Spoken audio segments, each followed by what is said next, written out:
and I've been wanting to make this video for a long time now.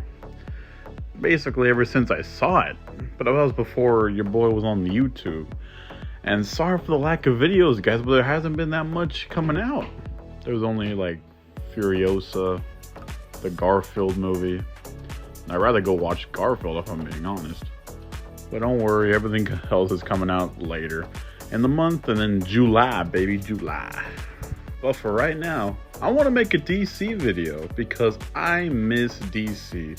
DC has been off my radar for the longest time, ever since this piece of shit came out in theaters and ruined my taste for DC for a while. Yeah, I clocked out mentally, but then I started thinking in the past couple months, I miss it, bro. I miss DC.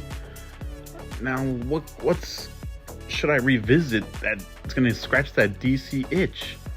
I watched Flashpoint Paradox, that was cool. I watched Justice League Crisis on Infinite Earths Part 1, and that fucking sucked.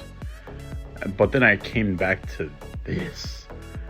Matt Reeves, The Batman. And man, I love this movie more and more every time I watch it. Now, in case you didn't know, Batman is my second favorite superhero of all time. He's my second favorite. For me, it's Spider-Man, number 1. Batman, number 2. And number 3, I'll reveal that in a later video. As right now, Spider-Man and Batman, both are number 1. Number 1, number 2.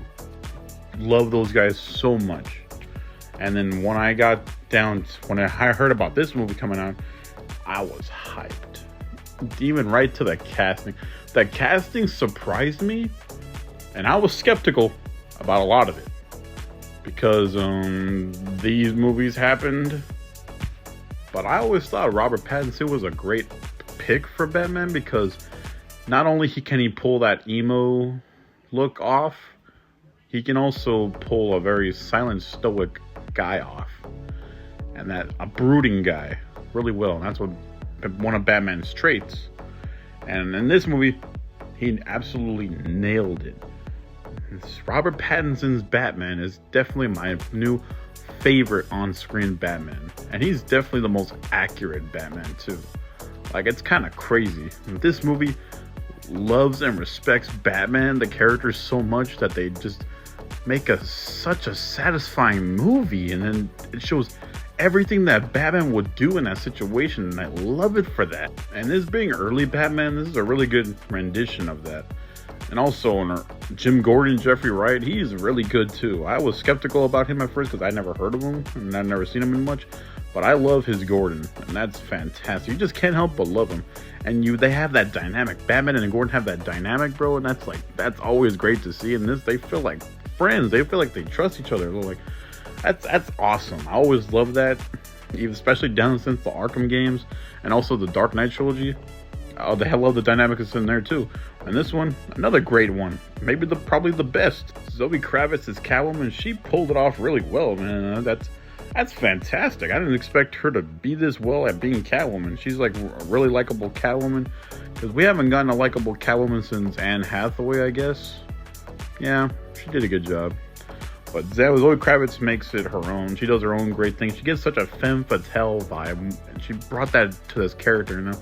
That pulled it off really well. It just worked.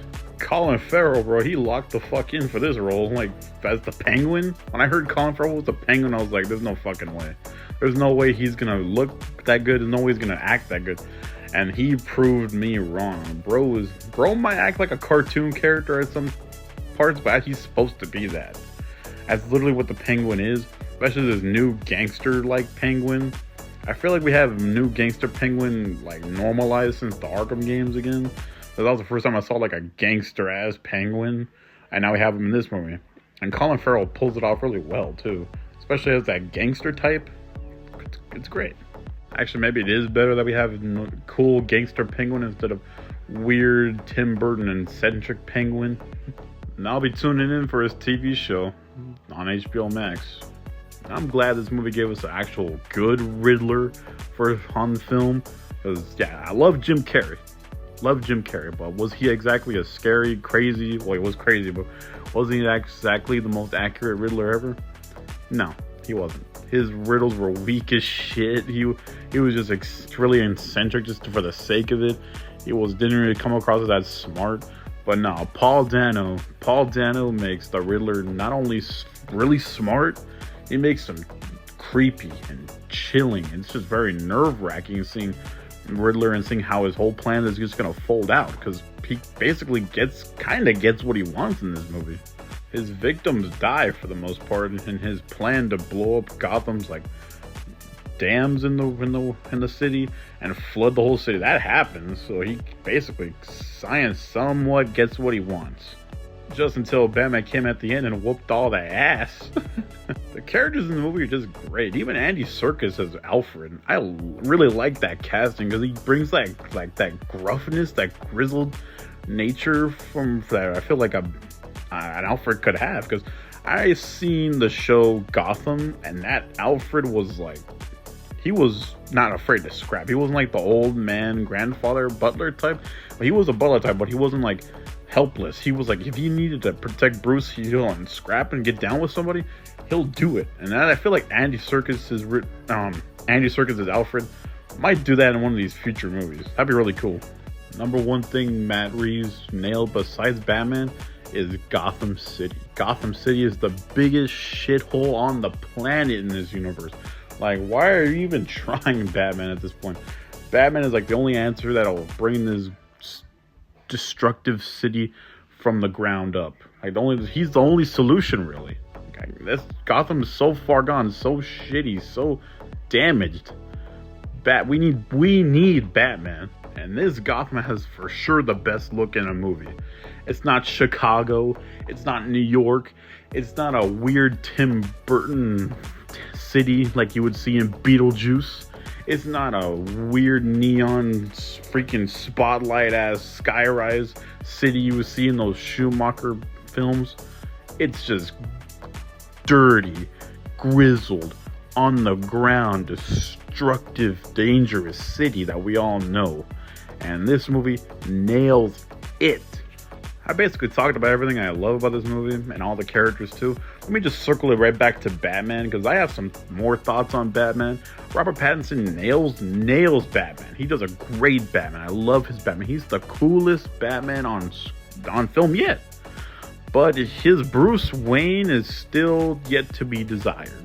Meaning, because like, he's not a rich guy. He's not really prancing out there, puffing his chest up. He's not really being a Bruce Wayne type. He's just like still brooding even when he is Bruce Wayne.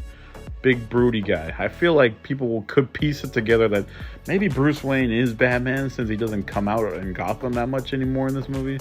So yeah, I feel like people would piece it together if they had Twitter in this universe. So hopefully in the sequels he can get less down in the dumps as Bruce Wayne and put up that businessman facade that Bruce Wayne's supposed to have, like we all know in media. This movie is also 95% Batman, and the majority of the scenes are set at night.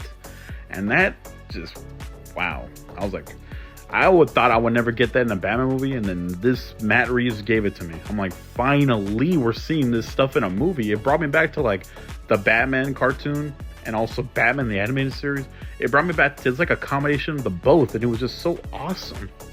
And again, Robert Pattinson's Batman, bro, is just so fucking cool. Like, he's so awesome. I love his Batman voice too. We don't have a weird throat cancer like Christian Bale, or we don't have a stupid voice modulator like from Ben Affleck. He just lowers his voice, because that's all you need to sound intimidating. Like, look at this.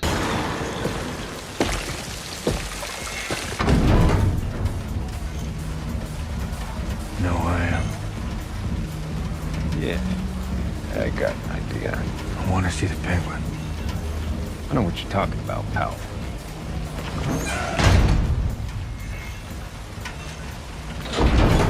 What's the problem? Says he wants to see the Penguin. Penguin? You're no Penguin. That's what I tried to tell him. Get out of here, freak. You hear me? That little suit's gonna get all full of blood. Mine or yours?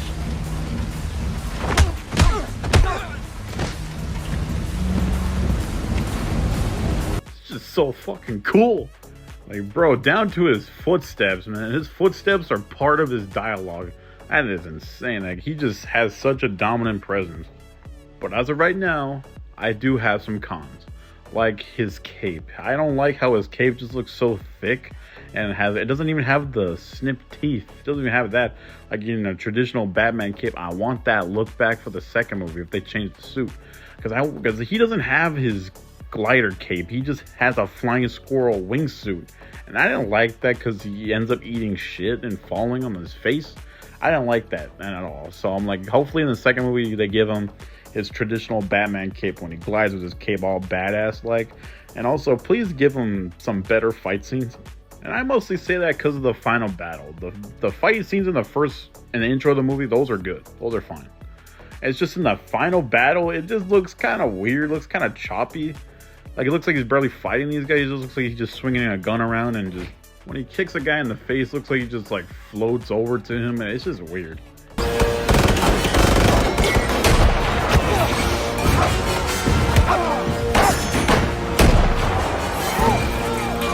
I don't know. I could have gone for more choreographed fight scenes, like with better choreography. But it's not a huge deal, because this movie still rocks. The Batman gets an A. I'm going crazy.